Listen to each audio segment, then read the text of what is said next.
Howdy folks, I'm Posh Pearl Crescent, perfectly preparing pretty pressed petal placemats. I'm Amber. And here are more pretty petaled placemats for us to prepare, but in the terms of butterfly, one petal makes an entire placemat, so I'm really not sure exactly how big these placemats are. So let's get started.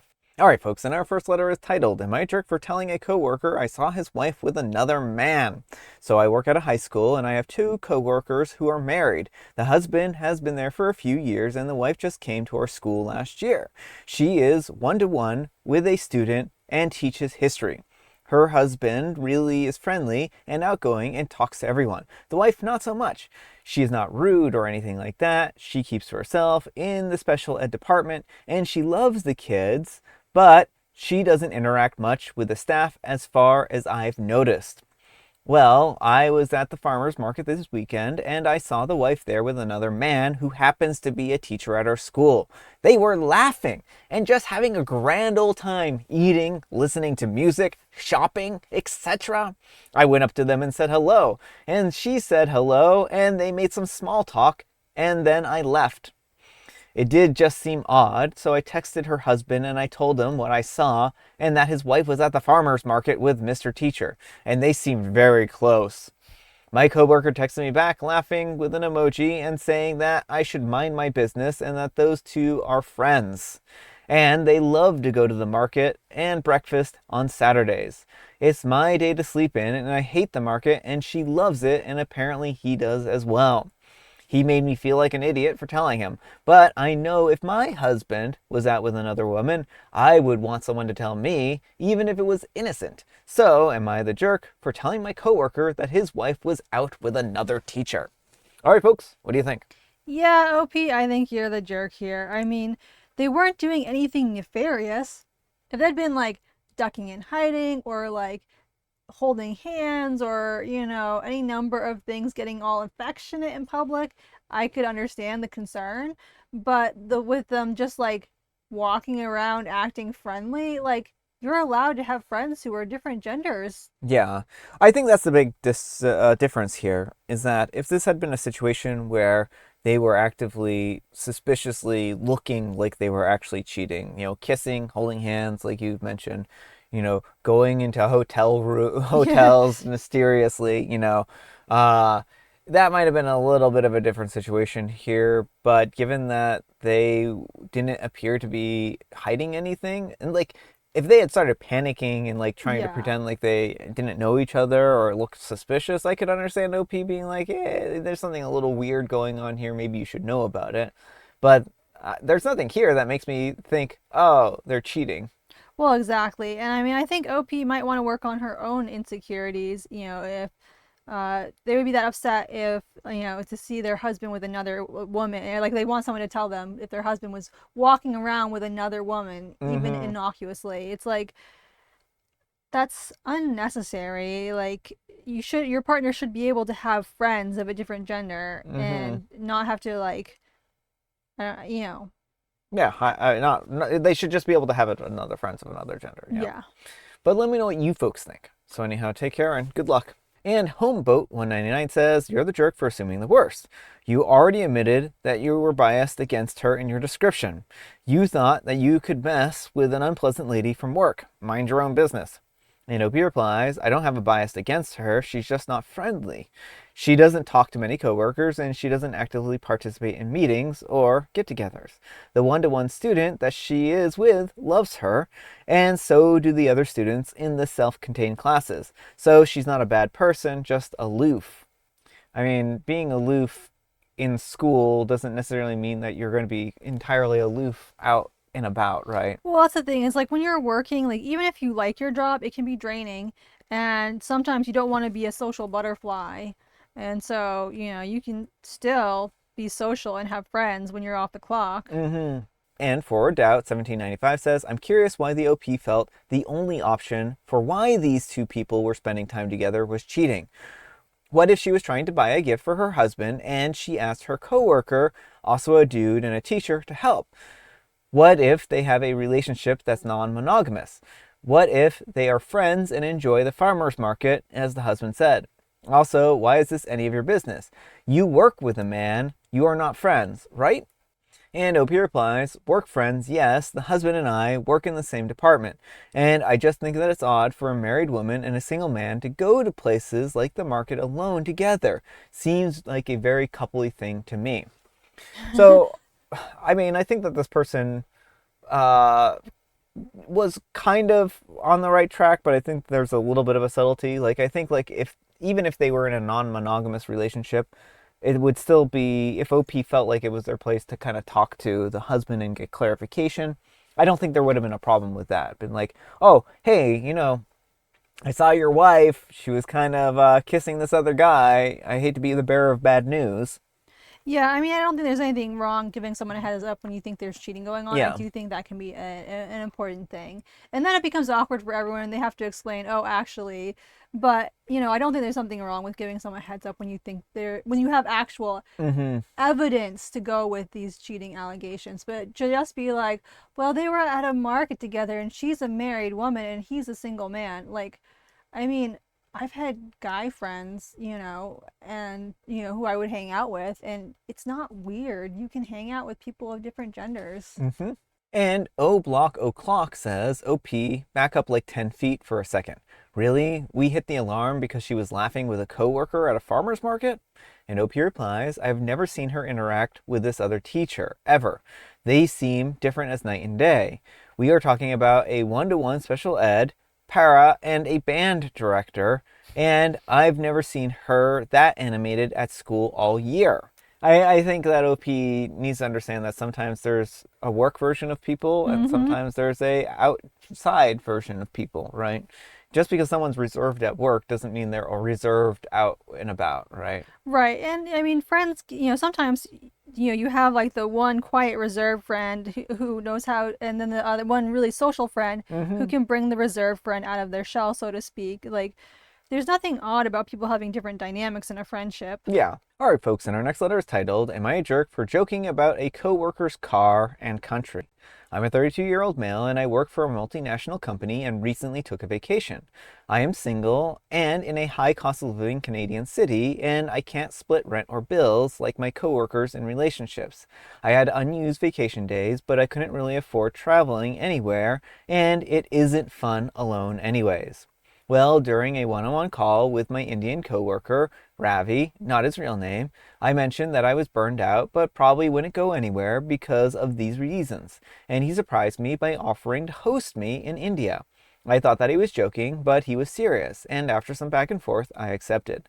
I stayed with his family for about 10 days, and they were incredibly kind. They treated me like one of their own, and they took me on road trips through parts of the country, and I didn't even know they existed. The landscapes were stunning, and the architecture was beautiful. The food was also amazing. It honestly exceeded all expectations. After I returned, I was in the break room with three other coworkers, all white like me. One of them smirked and asked how bad the trip was. It felt like one of those conversations where people expect jokes and sarcasm to fit in. I know it's not great, but in our office, people make jokes about some countries all the time. It's not usually meant to be serious. I made a few comments about how Ravi's car, an old Ambassador, felt like a time machine. He had another newer car as well, as did his wife, and I actually found the Ambassador pretty cool. I also joked about the power outages and crazy traffic, and about how using squat toilets felt like an extreme sport. A coworker laughed and joked, hopefully you didn't convince Ravi to move here as a temporary foreign worker or student. Everyone laughed. It didn't really feel like anyone was trying to be mean. Now Ravi is upset because apparently someone told him what I had said. I suspect that it was a woman who was in the room at the time, not part of the group, but she also works with Ravi and is one of those activist types. I didn't start the conversation. I was just playing along to be polite and not make it awkward. I genuinely loved the trip and appreciated his hospitality. It wasn't meant to be disrespectful, and I thought that it was just a private, casual chat, and the jerk is the person who told him, especially since I didn't even start the conversation. Am I the jerk? All right, folks, what do you think? Yes, oh my goodness. Yes, you are the major jerk, OP. Just because your coworkers are being racist doesn't mean you need to join in. I mean, here was Ravi was kind enough to invite you to stay with him and take you all around India, like, and various places in India. And for it sounds like he was covering like a lot of the expenses and stuff too. And you just go and trash on him because to look cool to your coworkers. Yeah, I mean, this is really what it boils down to. He didn't want to make things awkward. You know what? When people are being rude and mean, you're allowed to make things awkward. You're And allowed to make them feel uncomfortable because they should feel uncomfortable when they're being rude and mean. well, exactly. That's the consequence of being a terrible person is you should feel guilt about that. Mm-hmm. Taking away that just means that you too are a terrible person. Right. And OP seems to even recognize on some level that this is like, oh, I would have made things awkward if I had said something. Then you know deep down in your conscience that what you said and how you played along was rude, right? Yeah, and be like, oh well, the coworker who told is the jerk. No, that coworker is showing Ravi who you really are because you showed who you are in this moment. You showed that you were perfectly fine throwing someone who has been nothing but kind and generous to you under the bus to maintain a good social relationship with racists. And I mean, so sometimes people do have, dynamics where they joke about things, right? Mm-hmm. And if this had been OP's dynamic with Ravi and they had made jokes like this, Right. then maybe there would have been some wiggle room for some kind of conversation like this.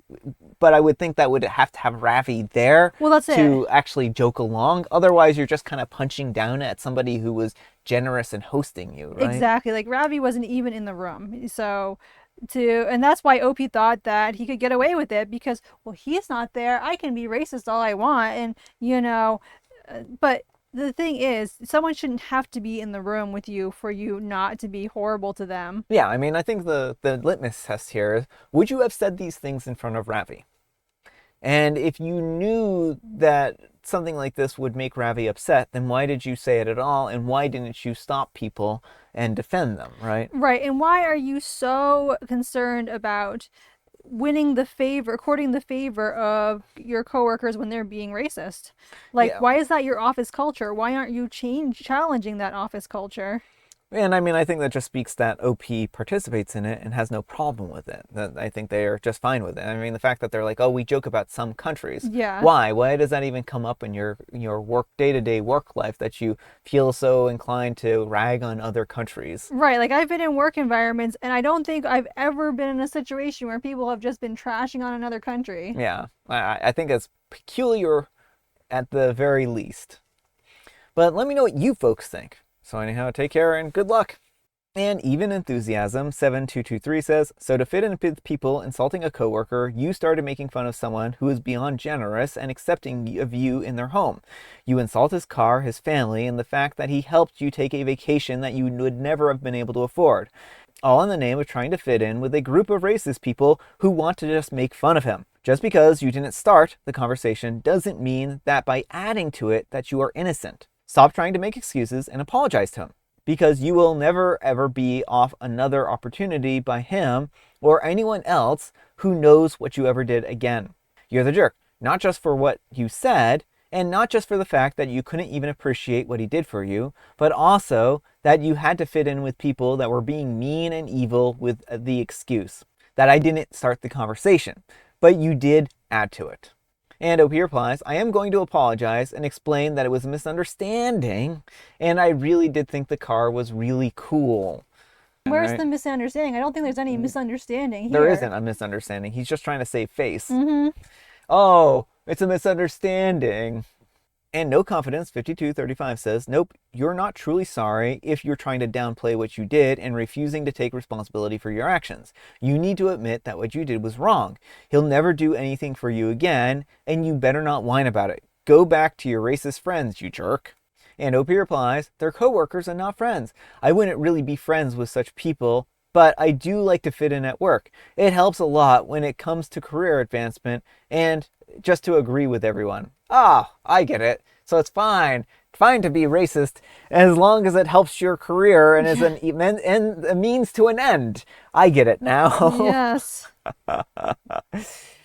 All right, folks, and our next letter is titled, Am I a Jerk for Refusing to Train My Replacement After Being Laid Off? Throwaway because my coworkers use Reddit, so I, a 31-year-old female, just got blindsided with some lovely news at work. I'm being laid off in 6 weeks. I've been at this company for 4 years as a data analyst, and I am really the only person who knows how to run and maintain this super complex reporting system that I built from scratch. Here's where it gets fun. My boss told me that they're eliminating my position as part of restructuring, aka they found someone cheaper, but they want me to spend my last 6 weeks training my replacement. They're even offering me a quote unquote generous 2-week severance package if I complete the training. Yeah, a whole 2 weeks. Thanks. The kicker is that the new guy, fresh out of college, is going to be making about $25,000 less than me, which is obviously why they're doing this. They're basically asking me to train someone to do my job for way less money, and then showing me the door with barely any severance. I told my boss that I would document my daily processes, which I've already been doing, but that I'm not spending my last 6 weeks training someone to replace me. I said that they can either keep me on and give me a raise, since apparently I'm worth training others, or they can figure it out themselves after I leave. My boss flipped out and said that I'm being unprofessional and that this is part of the job. She even tried to guilt trip me about how this will affect my coworkers who rely on my reports. Then she threatened to give me a bad reference if I don't cooperate. Some of my coworkers think that I'm being petty and that I should just do the training to keep things professional. They're worried about having to pick up the slack when I leave. My work friends say the company messed me over and that I don't owe them anything. I get the new guy isn't at fault here, and I feel kind of bad for him, but am I really expected to enthusiastically train my cheaper replacement for a pathetic 2-week severance? I've already started job hunting and have some promising leads, so I'm not desperate for a reference. My plan is to keep doing the regular work until my last day, leave detailed documentation about my processes, not actively sabotaging anything, but also not spending my time training the new guy. I figured that this is more than fair since they're the ones choosing to let me go. So Reddit, am I the jerk for refusing to train my replacement? Should I just get over it and do the training and keep things professional? All right, folks, what do you think? Not the jerk, but I would say don't document everything and don't make it easy on them. What they are doing is it is inexcusable. They are, and it might even be illegal because they are still using your position. Like just because they're calling it a different name, doesn't mean that they're actually like can get away with what they're doing. Yeah, so basically, I think what Amber is trying to allude to here is that if this was really a restructuring thing and if this was a layoff, layoffs generally mean that you're redundant and that your job is being phased out. If they're replacing you with someone, then that means your job isn't redundant. Mm-hmm. They're just trying to get someone to do your job cheaper. And this isn't fair to you, and it's not fair to the new guy who's coming in to replace you because they don't have the slightest idea what to be doing here. And this is something that they should have thought about for years. If they really wanted to find someone to, do this job, they should have had 2 people, an understudy for OP, working on this and, getting information on how to run these systems. I mean, that would have been a good idea anyways, because what happens if OP just dies tomorrow? Right. Like then they're going to be up a creek without a paddle here, right? Yeah. So I mean, I think OP don't give in to the people who are trying to guilt you and shame you. Just do just do the bare minimum you have to finish out your job, or even walk if they're like you can afford to do so, because it's not like they're giving you anything anyway. Yeah. And yeah, you're in the clear. So, and I also want to point out one more thing here.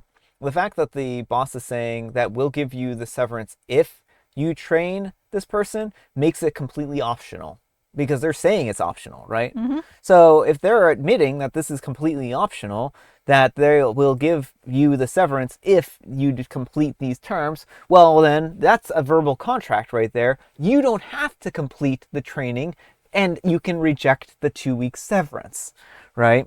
That's how these verbal contracts work. The fact that they're trying to be like, well, this is actually a requirement. No, they've just made it optional. They've literally made it optional. And I think that if OP wants to, they could probably consult an attorney to find out if this is even legal for them to do. Right. because I don't think it is legal, and I think that they are, doing some pretty shady things here. And if I were OP, I wouldn't document things, and I might even just leave on the spot here. I mean, if they're not having any problems finding employment, just take yourself and have a 6-week vacation if you have enough money set aside to do that, right? Exactly. And I mean, the coworkers who are telling you, oh, well, you're going to make things harder. Yes, it will make things harder, but that's not your responsibility. The company is treating you badly. And, your coworkers also have the option to look to work elsewhere. Like if the company is going to mistreat them, the option isn't to pile work onto another employee. It's for you all to walk and find somewhere else. Yeah, and also, does OP have any vacation time? Because maybe taking a couple of days, saying to your boss, well, I need a couple of days of vacation to, think things over and start taking all the vacation that you have left over, as a primary way to offload things, and then start looking for a job over that time, and then just, kind of be like, oh, you know what, I'm actually quitting, type of thing. So it might actually be really worth OP's while to not do that, to not give into this and just kind of abandon them at a certain point, because they're expecting you to be loyal to them when they have shown you no loyalty. That's not right. That's not right at all. But let me know what you folks think. So anyhow, take care and good luck. All right, folks, it is tea time. Grab your beverages of choice. I've got some tea right here. And Amber, she has a joke. What might you call a piece of foliage around a small body of water? Oh, I know exactly what I would call a small piece of foliage surrounding a body of water.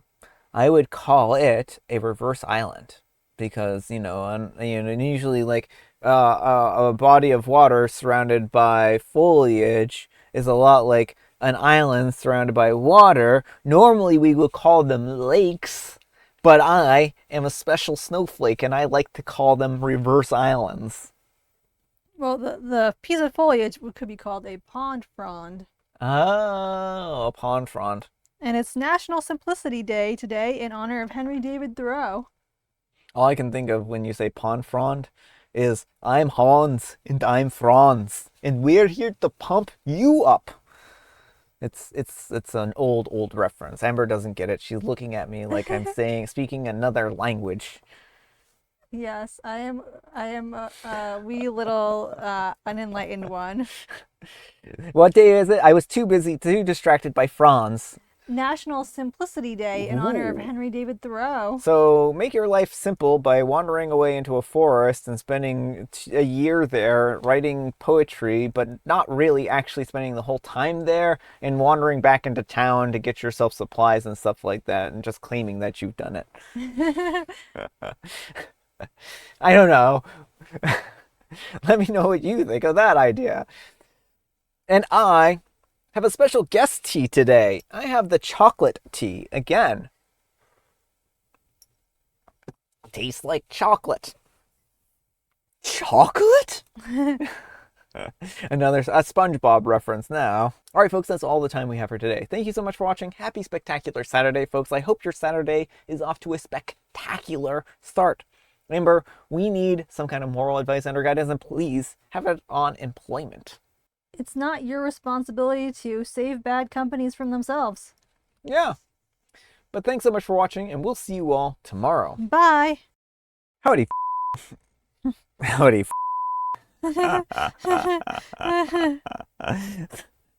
Well, that would be a change of a pretty good pace.